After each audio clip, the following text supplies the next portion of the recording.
আমরা এখনই শুরু করছি আমাদের মায়ের বিসর্জনের কাজ।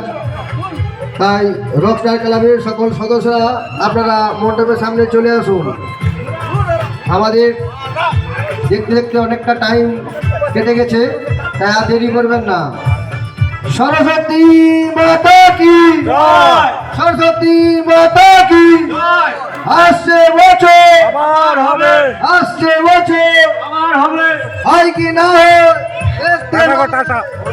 সরস্বতী মাতা স্মরণ করে হরি হরি বলো, হরি বল, টাটা গো টাটা।